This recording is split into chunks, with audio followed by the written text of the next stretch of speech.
Welcome back to the Unboxed broadcast. Today, Dr. Davis and I spend time with Katie Sullivan, president of Streamline Family Office. She's a leader and entrepreneur, and we'll talk about her leadership journey and what it takes to build and lead a successful team to succeed in her industry. We're ready to dive in. We're excited you're here. So stick around as we unbox the power and potential of your leadership. I'm Dr. Robert Davis, family life educator and leadership coach. This is my co-host, R.P. Soriano. Soriano attended Johns Hopkins Carey Business School, worked in the financial industry, and was an international consultant before partnering with me to launch Unboxed to Lead. Me? Well, I worked for over 20 years as a senior pastor and a community organizer. Then I retired and started a leaders peer support community called Unboxed to Lead. Soriano and I have been friends since the early 90s, and with our varied experiences and expertise, we help leaders reach the next level in their leadership. So join us for the next few moments as we unbox the power and the potential of your relationships, your leadership, and your life.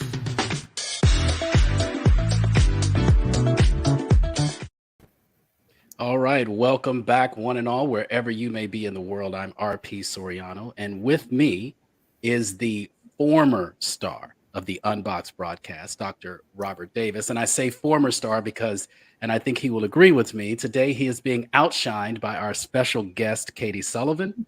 But don't fret, my friend. I gave you that title last week, and I promise that I'll give it back when it's just the two of us. So that humiliation aside, tell everyone how you're doing, Robert. Man, I'm doing wonderful. It's so good to be here. How are you feeling today yourself, Raphael? I'm feeling grand and great, and I'm always excited when we have a special guest. We always get so much out of our interviews with our leaders. So very excited to have Katie Sullivan with us today. But before we dive in, I just want to remind everyone to like, share, and subscribe to our broadcast. Also, be sure to follow us on our social pages and subscribe to our newsletter so that you never miss out on any of the latest content or specials that we offer. So, all right, like I said, it's our great pleasure to have Katie Sullivan with us today. She's the president and founder of Streamline Family Office. And I know that Dr. Davis, you and Katie have some history together, so I'm going to allow you to just kind of merge into my lane and introduce her and kick off the show and the interview from there. Thank you very much. Yes, Katie and I, matter of fact, we were just together in Sweden back in June, and we had a tremendous time at a Bowens International Conference. And those who are members of the Unboxed community who have been following our broadcasts and podcasts, you know that a lot of what we do as it relates to helping leaders manage relationships is informed by Bowen's family systems theory.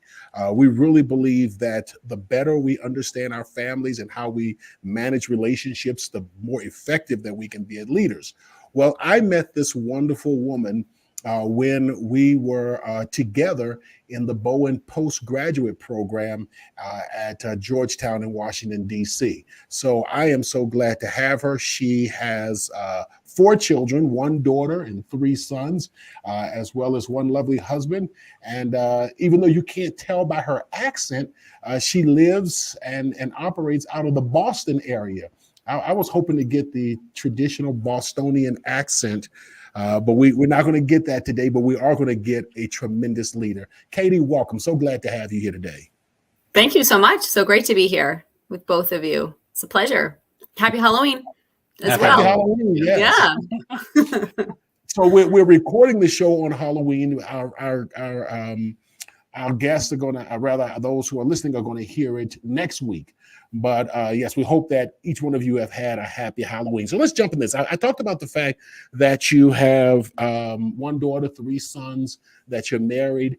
But I want to dive a little bit to start our conversation. I think that leadership is informed by our family of origin, and you and I have done a lot of study together and independently on this whole topic of how our family informs how we show up as leaders and how we show up in relationships. So tell me a little bit about your leadership as it relates to, tell me a little bit about your family, about your parents, your grandparents, anything relevant, your sibling position. Tell me a little bit about your family.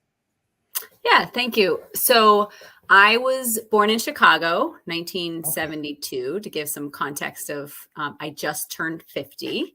Hey, congratulations. Yeah, thank you. And so I was the youngest of four. So my mom and dad, I have an older brother, Peter, an older brother, Kevin, sister Kelly, and then me. And my mom died in 1976 when we were living outside of Philadelphia. April 15th, 1976. And then I think a really important part of that event in my life was that my dad remarried November 13th of 1976. And so there was what I've come to appreciate is, there's a what I call is a ripple effect, right? And so understanding, what the functioning of my family at the time of my mom's passing, and then having a new person come into our house, which was a blessing, but also I think brings also challenges, right? As children are trying to understand that loss in their life. And then soon after, maybe when I was about 5.5, we moved to Hingham, Massachusetts, where my dad grew up, and moved into the house where my dad was raised to help care for his dad for a short period of time. And then that's where we remained. But prior to moving, I have younger twin sisters that were born in 1978. So we were 6 children, 4 original, my mom and my dad, and then my dad remarried. And then 2 years or so later comes Beth and Debbie. So in my view, I was always, I always think of my younger twin sisters as my siblings. But as I started to understand my family more deeply for the past 3+ years, it's really afforded me a way to look at my family through another lens and actually dive deeper into it. Because I think with my mom's passing, my family got very comfortable with distance, with just carrying on, with just moving forward without really kind of staying in, everything will just be fine. And so, I also have come to appreciate that, I am that middle peacekeeper, always want everyone happy, and will do anything possible to make sure that, there is some stability, within the family. So I've definitely taken on that role, and it has a huge impact of why I do what I do as a business, for sure. So now I'm glad that you made the transition much easier. So how, as you look at the dynamics of your family, and I'm just trying to process how someone loses their mom in April and then has to welcome into their life a stepmom in November. And I'm not saying that that's right or wrong. I'm just saying I'm thinking about you as a 4-year-old trying to process that, and then having 2 sisters that come from that relationship, and already having siblings. I'm wondering, how do you think that this informed how you relate as a leader to your team, and how you relate to their families, and just how you manage family relationships within your team?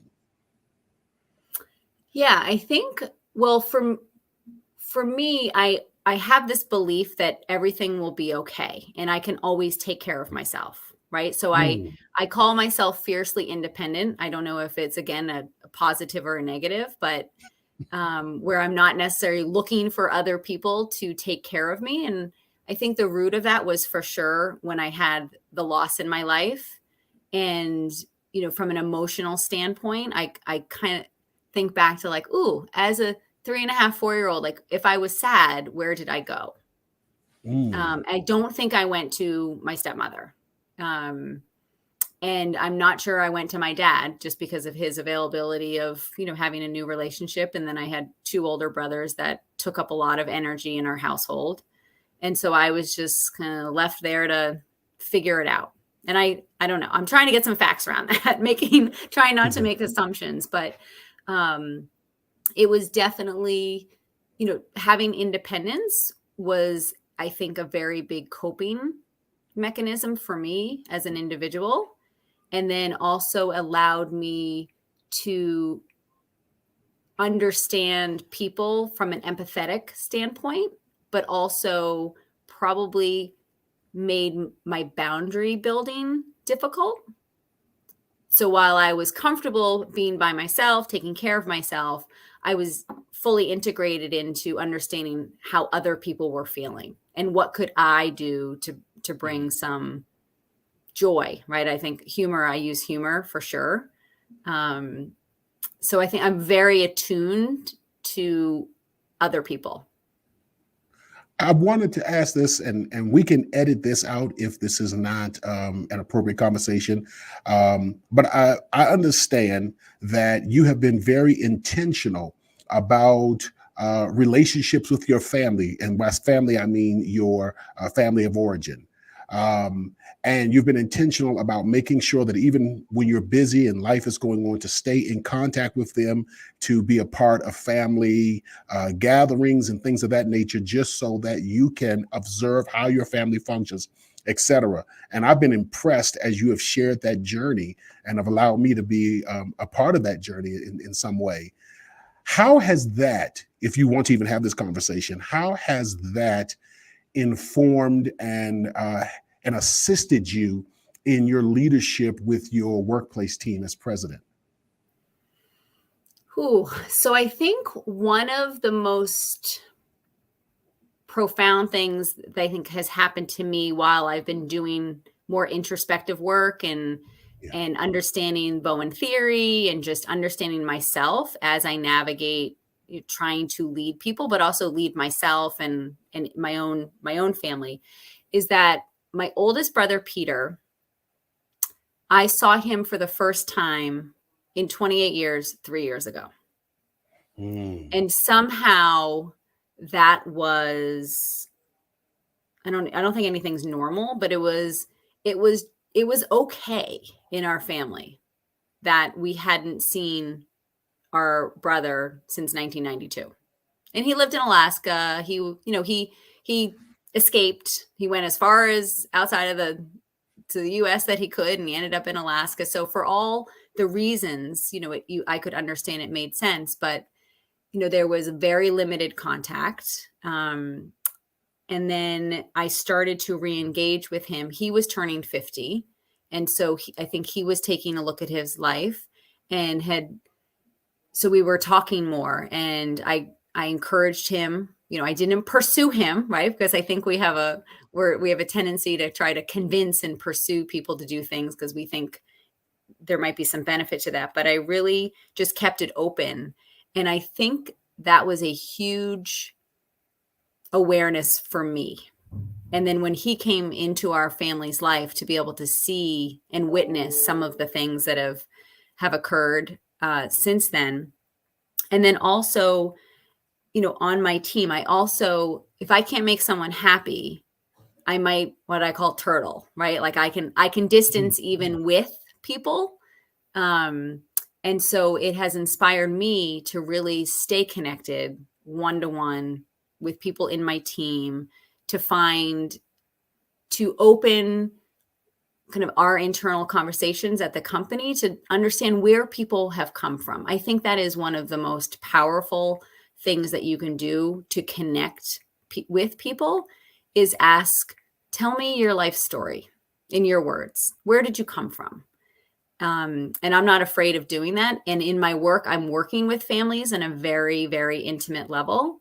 And I want to know where they've come from, because then I get to understand their values, that I can understand what's important to them. I can understand what triggers them, right? Because we're mostly, I think, irrational unless we're working on it, on a daily basis, that, we're not making assumptions, and somebody, we have perceptions, but if we get details and we ask questions that get more factual, we can see more clearly.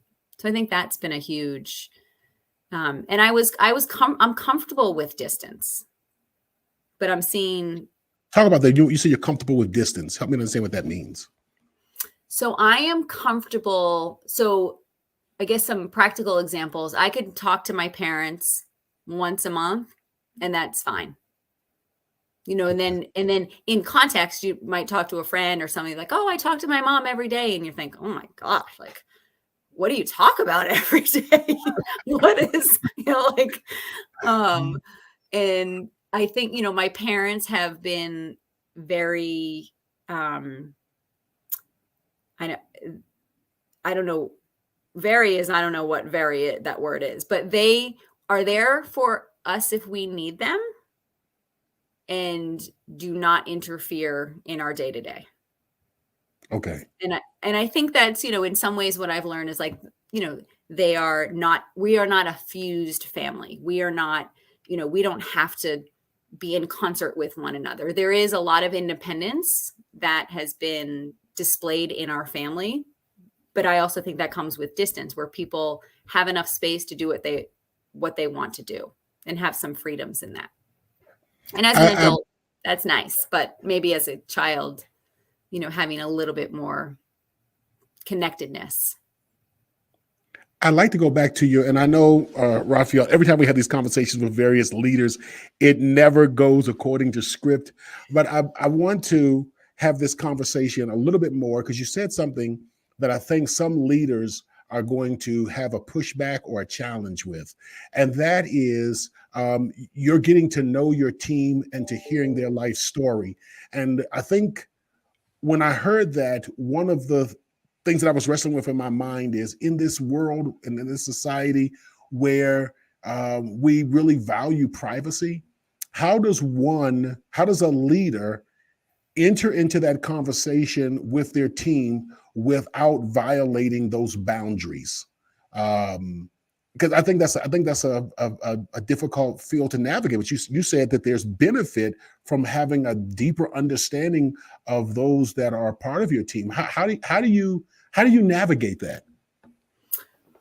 Well, let's see. Probably about a month and a half ago, I had everyone over we had a lunch, because I could sense, with people being virtual, with people being in the office, we're really trying to understand how to connect people in a way that's not just face to face, because our business is used to that, right? You turn and you have a conversation, or you'd be working a little bit later and you'd have a conversation with someone, and those are not organically happening as much, or they're happening in these silos. So I'm trying to bridge that gap.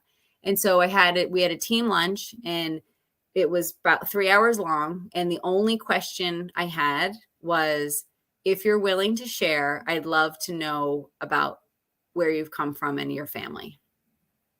And I started and I gave my version of kind of what I've just shared with you. And there were some questions. And I also said, no, nobody has to do this. This is just a way for us to get to know one another a little bit better.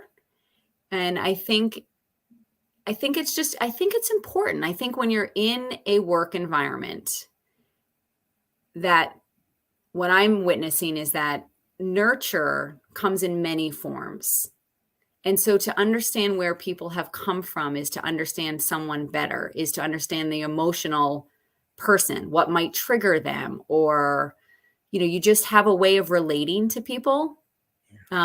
We had in the group, just my brother is, there's alcoholism and there's been addiction problems. And I'm like, oh, there's 3 other people in my office that have experienced that growing up.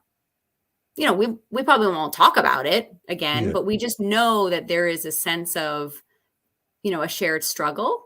And I think in shared struggles, you find deeper connections with people.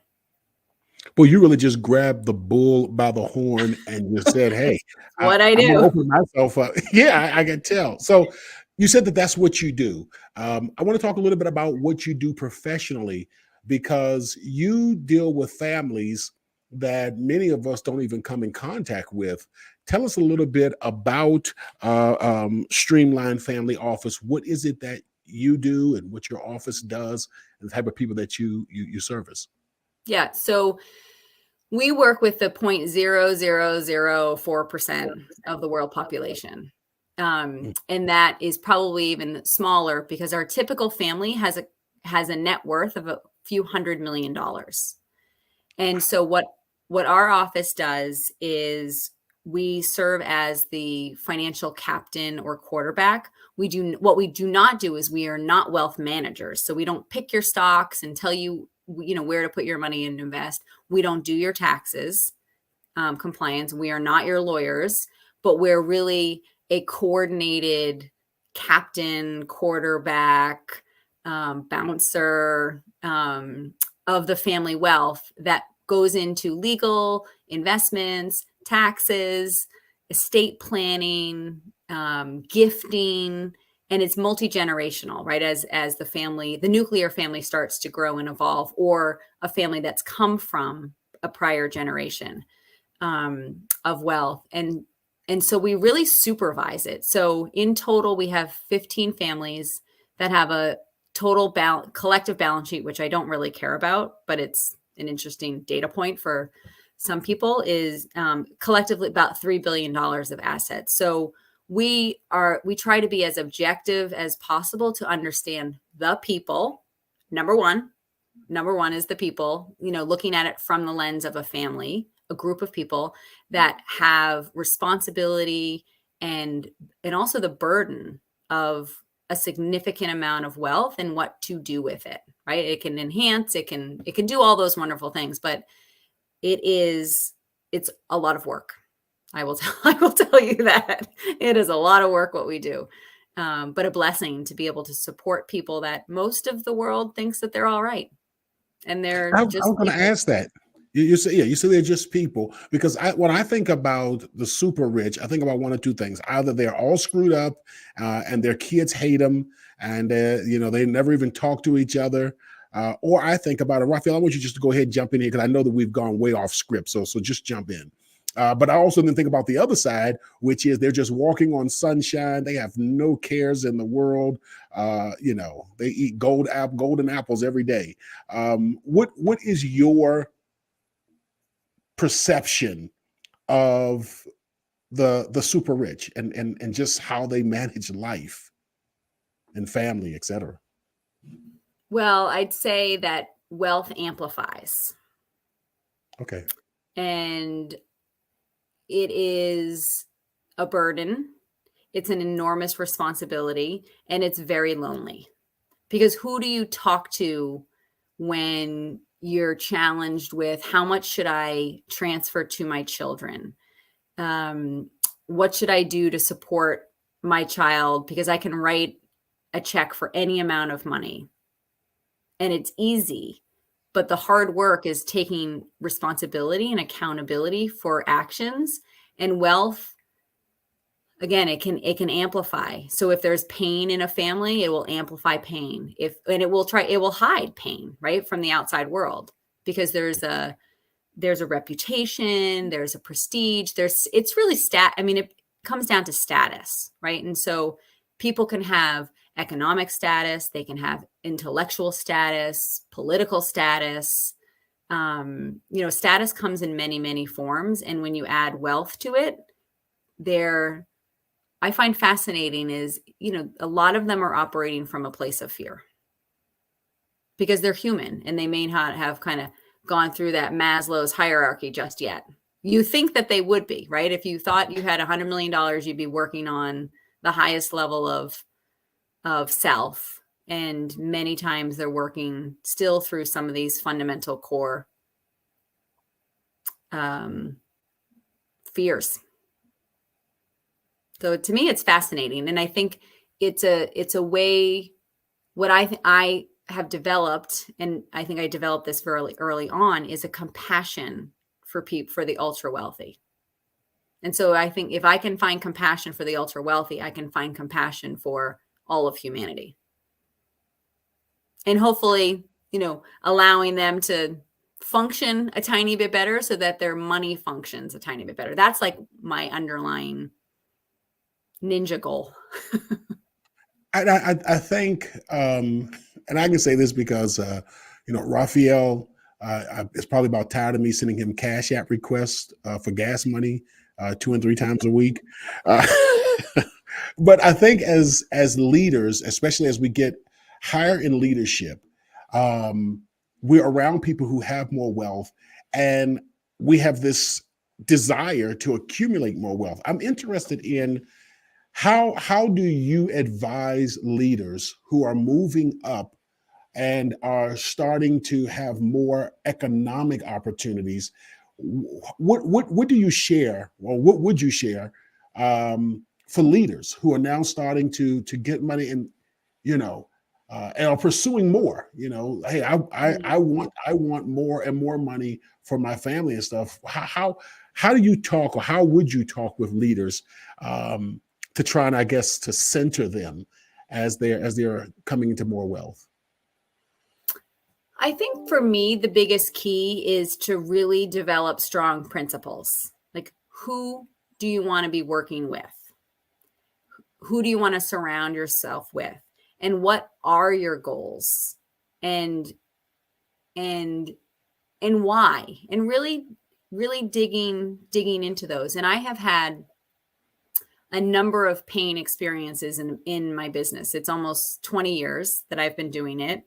2016, I think I was a nonprofit for ultra wealthy families, because we charge a fixed fee because it's really the relationship, right? We're not an accounting firm. I'm not going to charge you by the hour. We're not a law firm. We were trying to be different and really collaborating with the family and wanting to do as much as we could so that we could be as effective as we could. And so that decision, which I have never wavered on, if I charge by the hour, I would certainly make a lot more money. But to me, the principle of why we're doing what we're doing is to align with the family, and it just changes the dynamic. So I've given up the ability to maybe make more revenue. But I'm so fasted in my principle of how we show up in working with these families that I think the payoff long term has been far greater, both monetarily, like it's good, right? I'm not trying to crush the world and dominate, this space per se, but to really stand in integrity, to be able to be a compassionate truth teller, and to allow a client to leave if they don't like how we think. So I think that's really what people are working with us. And I had to make a decision in 2016 to rebalance and advocate for our worth, which was asking certain clients to pay 3 times more than they were paying, knowing that they needed us, the value was there, but I had devalued us tremendously. And I made a decision that I was no longer going to do that. So that was a huge courage, 1.5 year courage building exercise,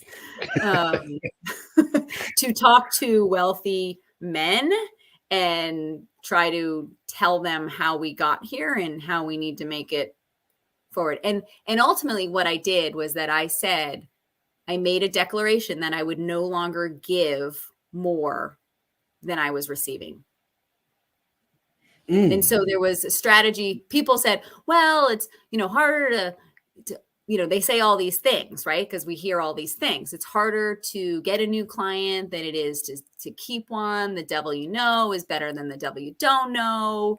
Why don't you step it up over the next 3 years and make it a little more palatable for them? It was a strong no to all of those. Yeah, totally makes sense.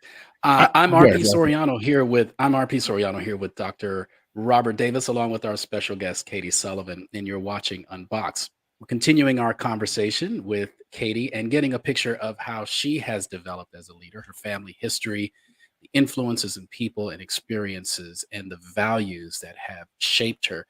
Katie, I think if I let Robert continue to fly this plane, we will stay.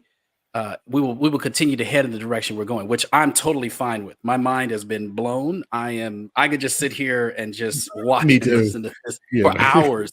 But let's just take a small turn here and transition a little bit. Can you talk a little, just briefly, if you care to, about a leader that may have been influential in shaping your leadership? anyone that comes to mind, whether it's someone that everyone knows in the world, or whether it's just someone that that you experienced in your professional growth and development.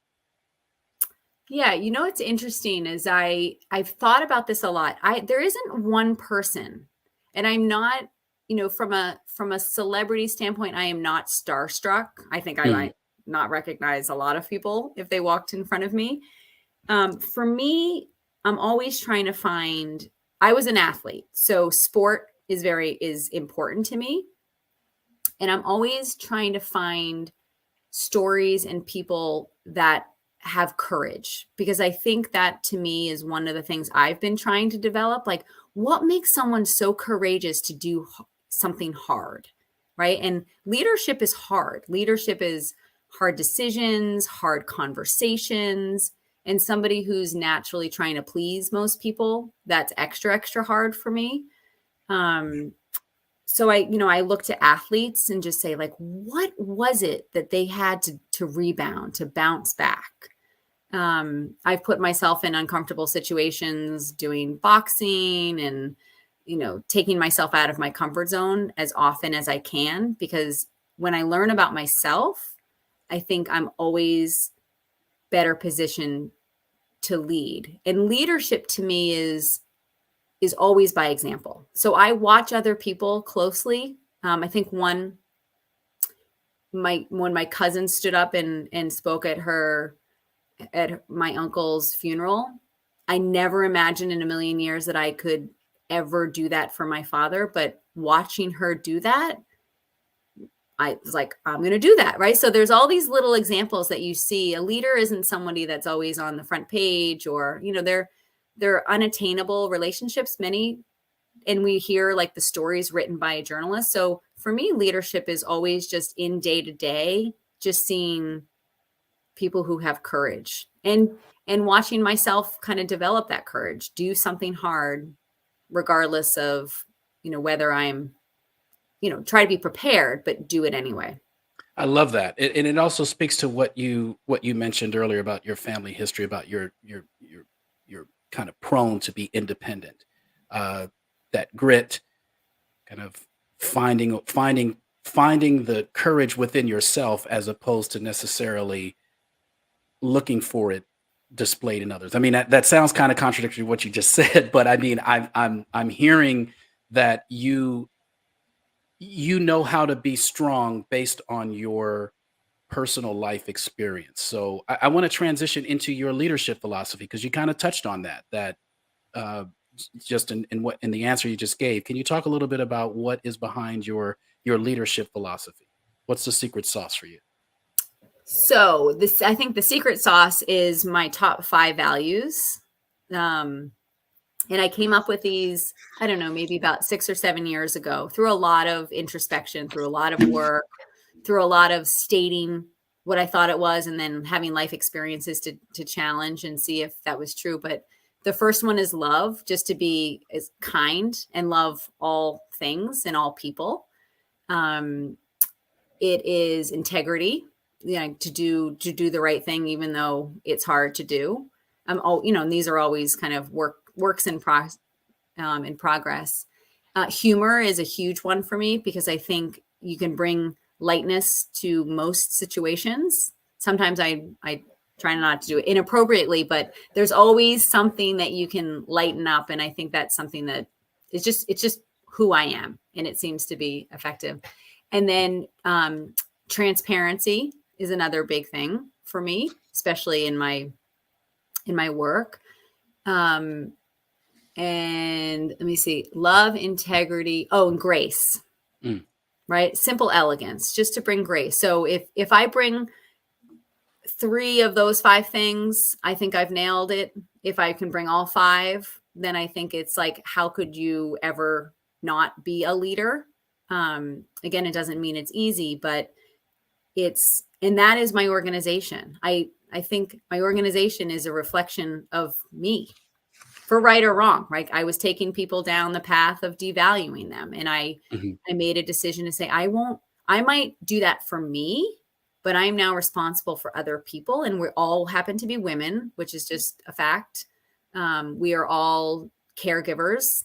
we are all function at a very high level in kind of our personal and professional lives. We hold ourselves to a very high standard. And it's, when you hold yourself to certain standards, you can see those who don't more clearly. And we're 14 people, so it's not, you can get lost in a bigger company. But I'd say it's by example, and it's by humility, and it's by vulnerability. Like, I'm not perfect. I don't claim to be. I don't pretend to be. And being as open, but holding the bar high always. I'm sorry that I'm hesitating here. Forgive me for the dead space. I have so many things running through my head of questions that I want to ask, comments that I want to make, and I'm trying to do it in a way that I don't just ramble on and on and on and on and on. But let me go back to your your history as an athlete. If I remember correctly, on your website or your bio, you played field hockey. Is that Correct? is that 4-year scholarship for field hockey? Yeah. My wife played field hockey. She had a scholarship to Carleton University Oh, so in cool. Ottawa. Yeah. So, and I'm hearing when I'm hearing you talk, I'm hearing a lot of things. It's like listening to my wife in a lot of ways. Extremely productive, very much. You talked about being independent, and I was going to ask you this earlier. That sense, and I really didn't know how to frame this question, because you talked about growing up, you had kind of developed this strong sense of independence and being comfortable with distance. Do you ever feel that, but then at the same time, you also have this, this big heart, you're empathetic, you're wanting to please, you want people to be happy. But do you ever get to a point, that independent side, where you feel like, okay, you've got to get out of the nest. I cannot baby you, harden up, put on your big girl pants, and just get to work, or get to it. Do you ever feel do you find yourself displaying that, and have you had to if so, have you had to kind of rein that in, or does that serve you well at times? It's interesting. I think it serves me well as somebody who can take steps, right? Like, I don't necessarily call this like a strength of a leader necessarily, because it can also, your strength can also turn into your weakness, where I can power through, I can figure it out. I haven't had, in all of my jobs, I haven't had a mentor I just started doing it.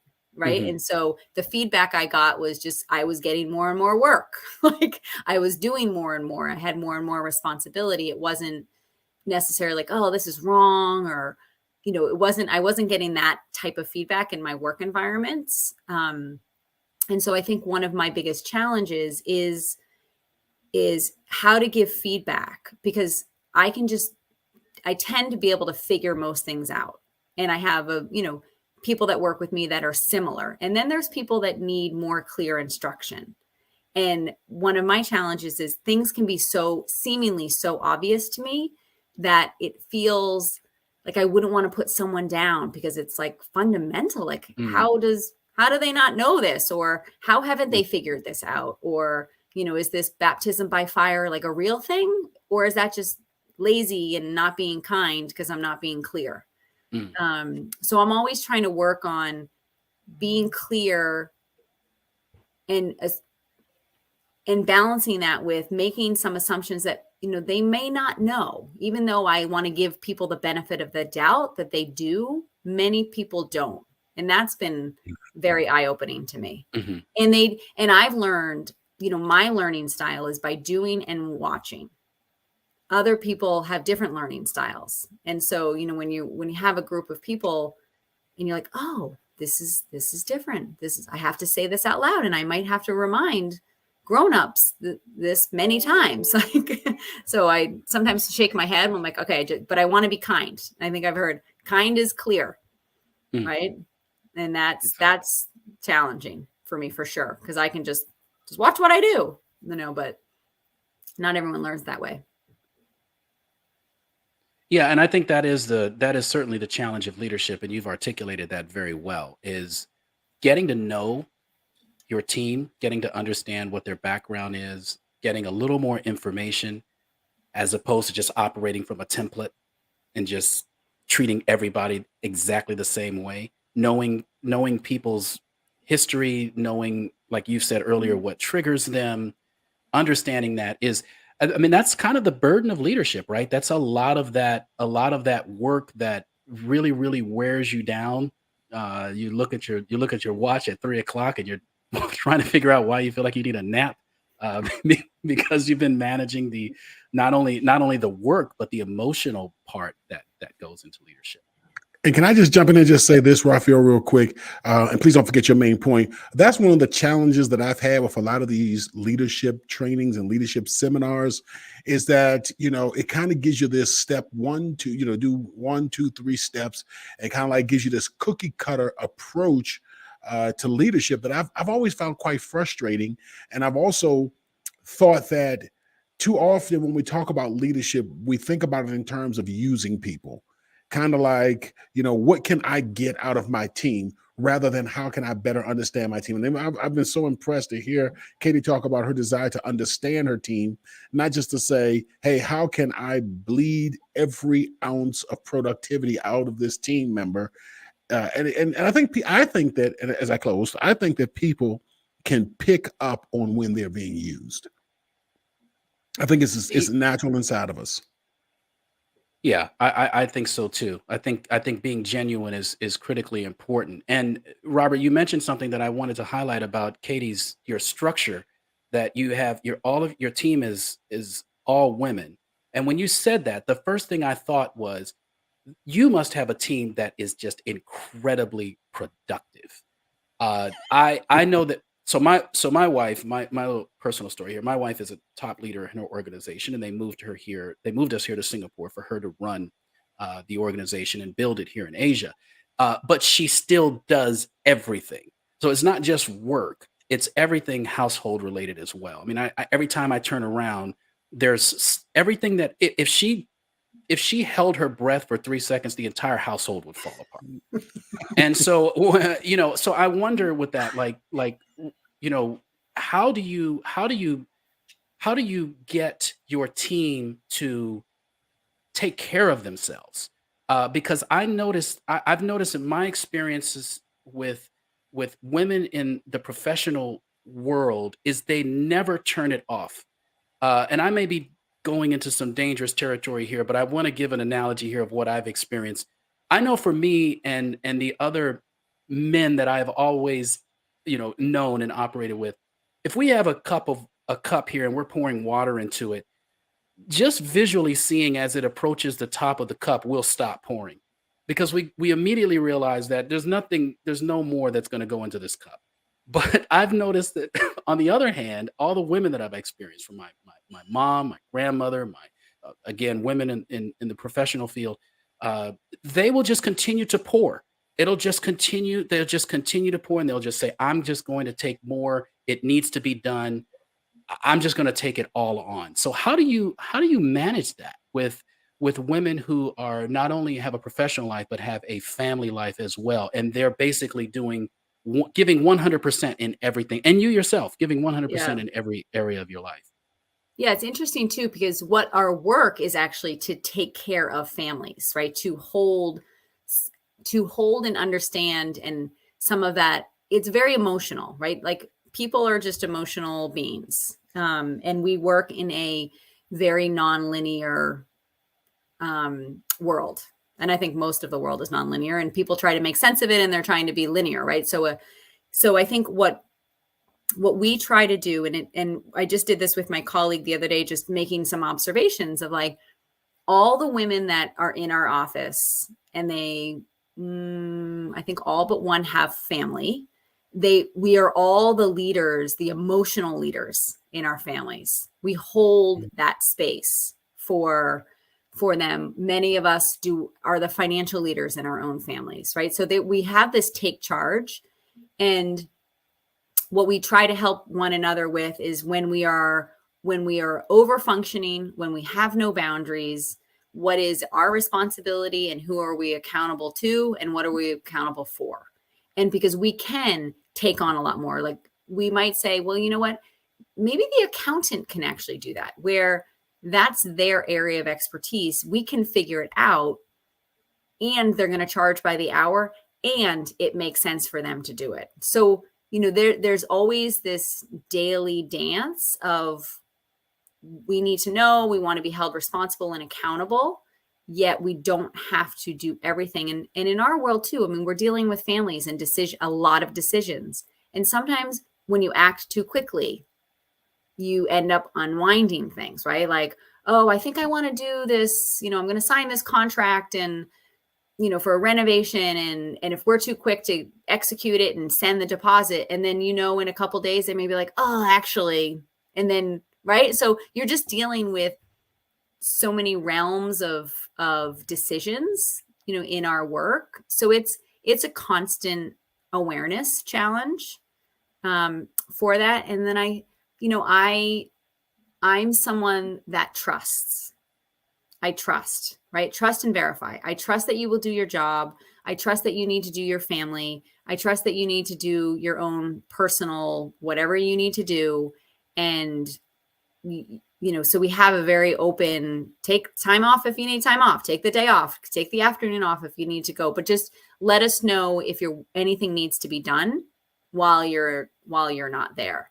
And, that's again, not a perfect way of operating, but I think it allows people to just take deep breaths and know that we're doing the best, and we're not critical care. We're not saving lives. I mean, we have to bring in humor into this, as a coping mechanism, but what is the reality? What are we doing? It's very important work. It's, a lot of things that we handle are very critical, but we also need to be thoughtful, and thoughtful takes time. So if you're just a plow through action oriented person, it's not the best setup, because it takes away that thoughtfulness. And that's what our clients are really paying us for. And you need bandwidth to think, right? Right. If you're just always doing, then you're not actually thinking as clearly as I think we should be. Right. Robert, I'm gonna let you take the last question. Okay. So there's so much to unpack here, and I know we said this as there is. I want to do like 4 more interviews with Katie if we could at some point in time. There's so many things that we could address. But go ahead, Robert. So I wanted to just end kind of where I was going a little while ago. What advice or counsel would you give someone entering organizational leadership? Someone as an entrepreneur, someone wanting to start their own business, or someone that is just being promoted to an executive director or a C-suite officer. What advice would you give them? Look little young Johnny or little young Katrina in the eyes and give them some advice. Well, I think one of the most important things to do is to understand yourself, and that might be, I don't know, even like the word like self-help, or this is really take time to understand who you are, what you want, why you want it, and share that with as many trusted people as you have. It doesn't have to be with everybody, but find a couple people that you can share that exploratory, I'm figuring this out, this is what I want to do, this is, what is that purpose? And again, that word purpose can seem so far out there, but the purpose, one of my purposes is just to leave people a little bit better than when I arrived, right? Like, see a smile. And so the purpose can be something quite simple. And, I've also been working with a business coach. That's a luxury for me, right? Because it's not inexpensive, and I was fortunate to find somebody, but, to find 1 or 2 people that you can either be a mentor with, or it's so powerful, because as you're trying to navigate these things, you want to be in conversation with people that can truly understand the challenges. Because you can be a leader and be someone in a hotel cleaning rooms, right? Like a leader isn't the person at the front of the desk or with the biggest title or the biggest salary. I mean, there's a lot of people that have high salaries and they're not great leaders. As I always say, I know highly educated humans that can make terrible decisions. Yeah. So leaders are in all directions. And I think leadership is also a mentality, right? And you're taking, I think of them for myself as springboards. Like I'm just building little springboards that I can bounce from. Sometimes you bounce down, but hopefully each time you do that, you're elevating. And it could mean more money. It could mean more status. It could mean more impact. I think all those things hold different meanings for different people. So really understanding what that is and trying things and not being afraid to step out of the comfort zone and take charge of something that you are a little insecure. My favorite feeling in leadership is excited and afraid. If I'm excited and I'm afraid, I'll move forward. Excited and afraid. I'm gonna do a quick shameless plug here. At Unboxed to Lead, one of the things that we do, Katie, is we do try. You mentioned about getting to really know yourself, who you are, why you're doing, why you want what you want, why you do what you do. And one of the things that we do at Unboxed to Lead is we really try to help people to get a deeper understanding of themselves, especially within the context of their family. We believe that we are pre-programmed to think and to function a certain way. And the clearer that we can be in understanding that. So we have very specific tools and resources, that we provide leaders to help them to gain a deeper understanding so that they can answer those profound questions about themselves as they move forward. Man, I've had a tremendous time here today, and I am so thankful that my friend Katie has chosen to join us. I'm almost afraid to tell people to check out your site because I can't. I'm not at the level where I don't know how much genius it takes to manage $5 a week, but it doesn't. Yeah. Don't come at my house either, too, Robert. So it's we all have that. Well, our professions are not always, exactly, living equally. Well, but she is the founder and president of Streamline Family Office. And this has been a tremendous, Raphael, this has been an awesome conversation.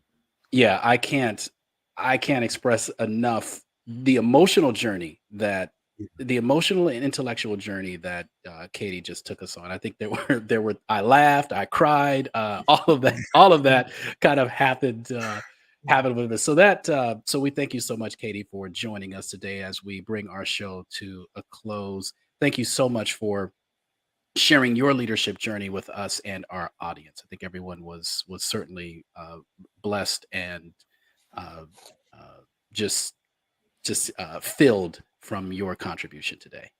Thank you so much. I really appreciate your time and being able to share. Well, thank you everyone for joining us. The Unboxed broadcast is produced by Bobby Davis Jr., graphics and video design provided by Damon Mace, marketing promotion by John Sedano. Remember to visit our website at www.unboxedtolead.com. For Dr. Robert Davis, I'm RP Soriano. We look forward to seeing you at the next broadcast of Unboxed as we help you unbox the power and the potential of your leadership. Be well. Unboxed provides a full-service leaders peer support community that helps high-level leaders become more authentic leaders who build healthy workplace cultures and reach their personal life goals. To learn more and discover how we can take your leadership and your life to the next level, please visit our website at unboxedtolead.com. That's unboxed, 2, lead.com. Again, that's unboxed, 2, to lead.com.